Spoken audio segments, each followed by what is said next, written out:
Here's the bike of the winner of Pietra Ligure. Nico Vouilloz is Lapierre GLP2 team. We're going to go through some of the details and then have a chat with the man himself. Now, 27.5 mix on this bike. It's a full carbon chassis. Nico's riding a size medium. How tall are you, Nico? 170? 176. Clearly, there is a lot of detail on this bike, so I'm not going to actually go and list it myself because I think I need Nico's help with doing it. I can see he's got an SAS 35mm stem there. I can see he's got Michelin prototype tyres on this bike, so we'll talk to Nico about that in a minute. It's a wild Enduro on the back. He's got guide brakes on there, 200mm rotors front and rear. Now, interestingly, Nico's gone for a Lyrik Ultimate fork on this bike, other than the Zipp, so I'm going to chat to Nico about that in a minute. Bosch Performance CX motor, 4th generation, with a 500 watt-hour battery. So I think it's time to get the man himself and have a chat about some of the detail. Allez, Nico!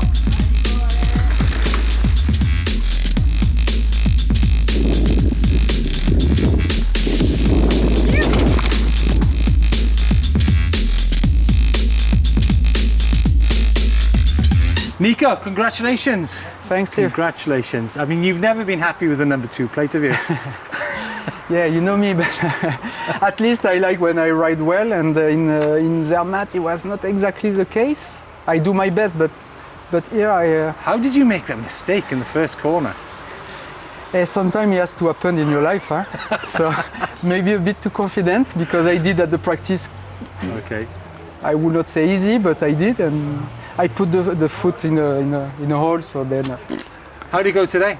Obviously it went well. Yeah, reasonably well. Yeah, I'm happy because I really had a good ride, and straight the first stage I really had a good feeling and pushing well, but right, you know, and sliding a bit, but not enough. I was just crossing finger that the time confirmed, and then it confirmed, and then yeah. Were you watching the times as you did the event? Did you know where you were? Yeah. Okay. After every stage where we look, it's always good to adjust a bit the pace if needed, or because it doesn't need to do everything. Yeah. You have to manage the bike if you can, and sometimes you need to improve a bit your pace. So it's good to know. How difficult is it? The last power stage, I just went up there. Now, it's very difficult to judge the pace because it's fast and it's slow and steep. And then the last maybe 100 meters, you go up and you go around a left-hand corner and there's loose rocks. Do you get nervous if you know, there could be like a rock on the line? It's tricky, right? Yeah, it's tricky. Yeah, power stage, we are not used to, and really, like you say, we are nervous. Because you know that little rocks you have a spin, you lose the balance, and then you lose a lot. We know that in uphill to restart on that. Yeah. We tried, my thing, but we are all like that, trying to manage a bit ourselves. Yeah. To be focused on the steep parts, so not arrive dead. No, but if you can, so before you leave the engine do more job. To be, if it's at the end, if you have the tricky part at the start, then after you can push hard. Yeah. But we can see when we are dead, we lose balance. It's hard. And give us some kind of idea of what your heart rate is in that last stage. Are you like zone 4, zone 5, sort of? Yeah, no, we are close to the maximum. But wow. I think it's just like managing a Enduro stage. Yeah. If it's at the end, you can put everything, it's last sprint, but otherwise, if you still have some, you always have to keep a bit of power. Tank, yeah. So it's the same.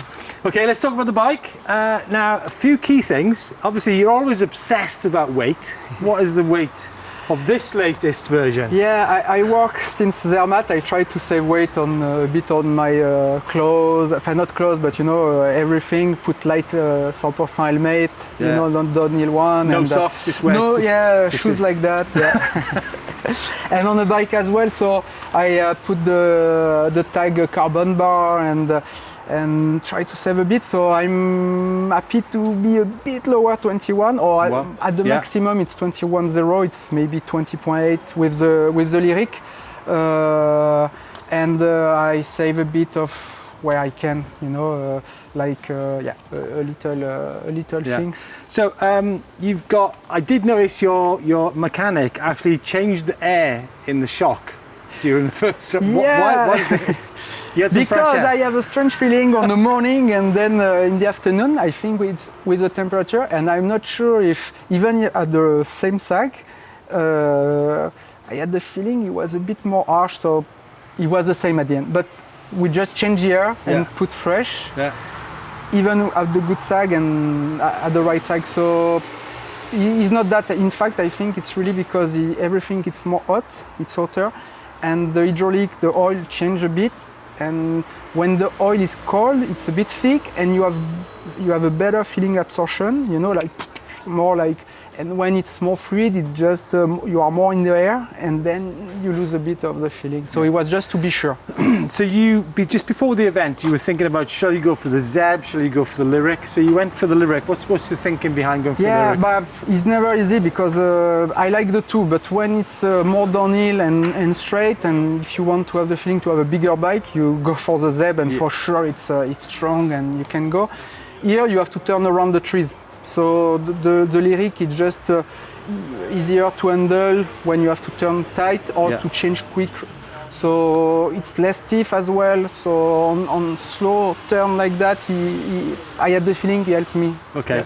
So you've gone 170mm fork up front, but on the back, this bike is slightly longer travel than stock, right? Yeah, we can adjust a bit the stroke on the shock. On the stock, we have a little bit of margin with the bridge, but it's 65mm instead of 62. So I have 165mm of travel. Yeah. Okay. Now the angles on Nico's bike, I think it's around about 64 head tube angle. Maximum. It's in between 63.5 and 64. Depend a bit the fork and. I reduce for here. I have a half degree slacker in Zermatt when it's more. But here, like I say again, it's quite tight. It's quite tight. So I put the stock head angle, not cup to open. Okay. Bracket on this bike is, I think it's 345mm. Yeah, maximum 40-45. Chainstay is 440. C-tube angle is 76 something, but the fork is a bit longer. So I'm interested, Nico, why you've gone for this display over a kiosk display on the bike. What's the thinking behind that?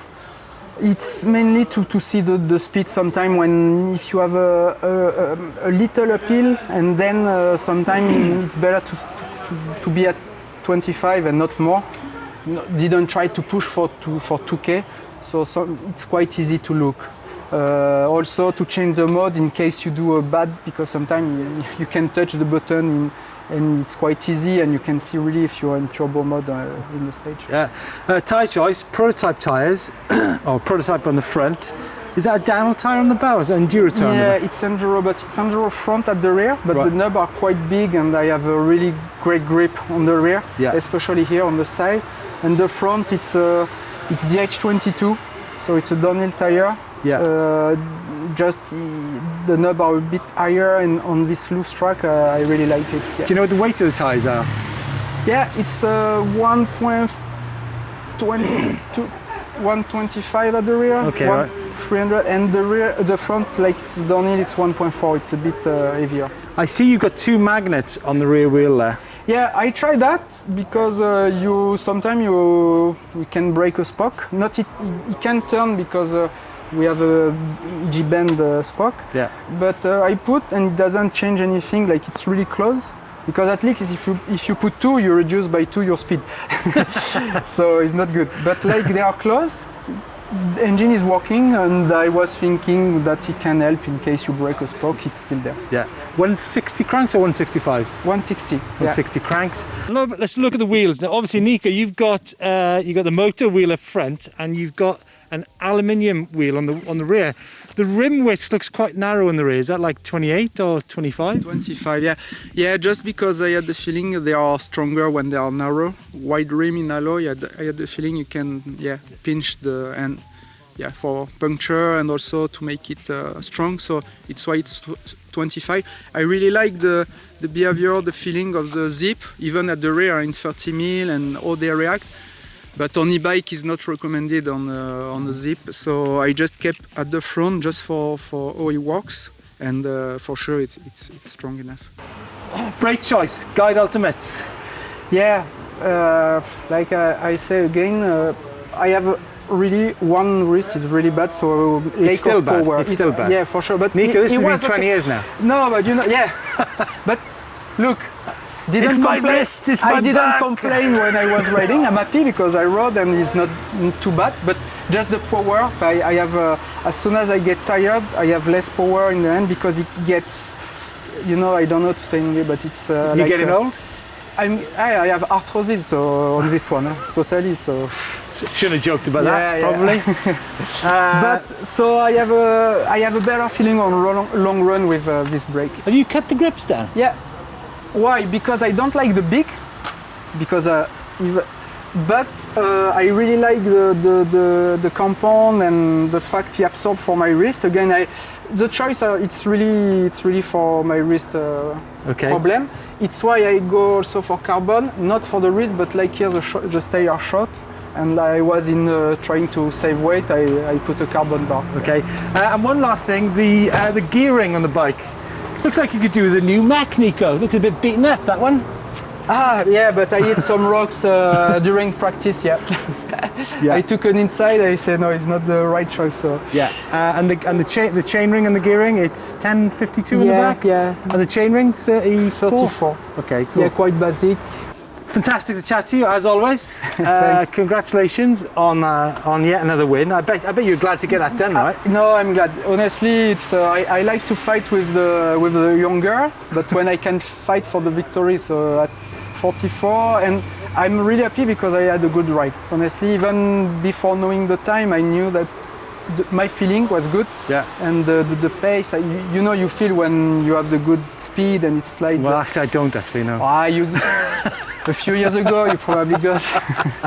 No, but I was happy with my ride. It's not every day that I'm riding well. Like, you know what I mean? Yeah. And I had a good ride, and it's like home. It's a bit like home in pay. So loose. You need to be not pushing like too much. Just reading the terrain. It was a nice race. Yeah. So Nico Vouilloz adds to World Cup Series wins, World Cup wins, World Champion, EWS race winner, and now, finally, an EWS E winner. Guys, check out all our EWS E coverage from here on Pietra Ligure. It's been absolutely amazing. Thanks, Nico. Thanks.